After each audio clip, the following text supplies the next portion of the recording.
Ababaka ku kakiiko ka palamenti akembalirira abaakwatibwa sabbiiti ewedde olwaleero bakomezeddwawo mu kkooti ewozesa abalyake ow'omulamuzi w'eddaala erisooka.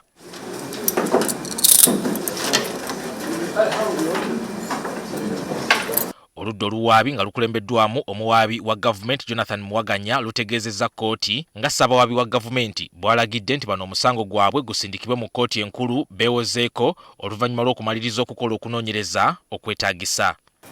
First, Your Worship, we have an application to amend the charges. The effect of the amendment is to offer better particulars in the count. I pray to tender the amended charge sheet. Kigambibwa nti abasatu bano beetaba mu kikolwa eky'obuli bwenguzi bwe baasaba Mariam Wangadya akulira akakiiko k'eddembe ly'obuntu ka Uganda Human Rights Commission enguzi ya bitundu 2 ku buli 100 nga baagala bamutereyo akabega mu kiseera eky'okuteesa ku mbalirira y'akakiiko kakulembera ey'omwaka gw'ebyensimbi 2024-2025. Era nga bino byali ku Hotel Africana mu Kampala ng'ennaku z'omwezi 13 omwezi ogwokutaano omwaka 2024.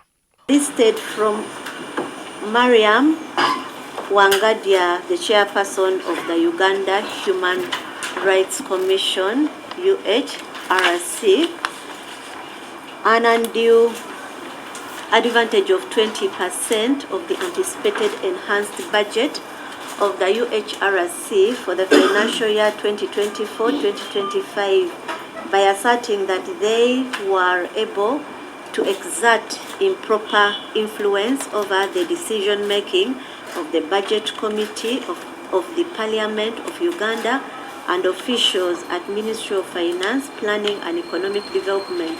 Wabula ku mulundi guno omubaka Paul Akamba owa Busiki mu district y'e Namutumba taleeteddwa mu kkooti ne banne bwe bavunaanibwa.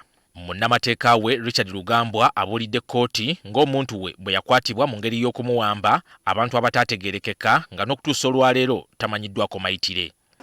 And have the guts to even include A2 when A2 is not here, yet is aware of his whereabouts. Bannamateeka baabwe bategeezezza nga bano bwe batasaana kusindikibwa mu kkooti enkulu okwewozaako ng'omuvunaanibwa omutaliiwo kubanga omulundi ogwasembayo kkooti yalaga ng'olwaleero bwe lwali lulina okuba olw'okuwuliriza okusaba kw'okweyimirirwa okwa Cissy Namujju omubaka omukyala owa Lwengo ne Yusufu Mutembuli omubaka wa Bunyole East abalemererwa okutuukiriza ebisaanyizo by'okweyimirirwa mu lutuula lwa kkooti oluwedde. Or at least if the state denies that it doesn't know where A2 is, then they would be applying for a warrant of arrest or a criminal summons, which the state has not done. Mu kwanukula Muwaganya ategeezezza ng'okusaba kw'okusindikibwa mu kkooti enkulu bwe kukwata ku abo ababadde mu kkooti nga ye Cissy Namujju ne Yusufu Mutembuli. Oluvannyuma lw'okuwuliriza enjuyi zombi omulamuzi Joan Akiro bano tabaganyizza kweyimirirwa era abongeddeyo mu kkooti enkulu ye beetandika okuwulira omusango gwabwe. You are remanded awaiting production warrant from the High Court. In any case, by then, you have not yet secured bail from the High Court. Oludda oluwaabi lutegeezezza ng'obujulizi bwe lugenda okukozesa mu kuvunaana bano mulimu obutambi bw'amaloboozi obwakwatibwa akuuma Mariam Wangadya ke yali azze nako mu nsisinkano eno yali ku Hotel Africana sako n'obutambi bwa kamera enkesi eza Hotel Africana wamu n'amaloboozi g'essimu. 23. That all the above discussions were captured on the recording device which Ms. Wangadya had placed on the table, and after the meeting she returned it to the security personnel who had given it to her. It was the basis upon which investigations in this case were commenced. 24.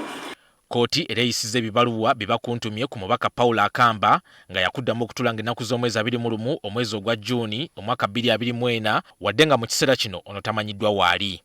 Kati bano balindiridde kkooti enkulu lweneraga omusango gwabwe gutandika okuwulirwa. Ani Walukatamba, NTV, Akawungeezi.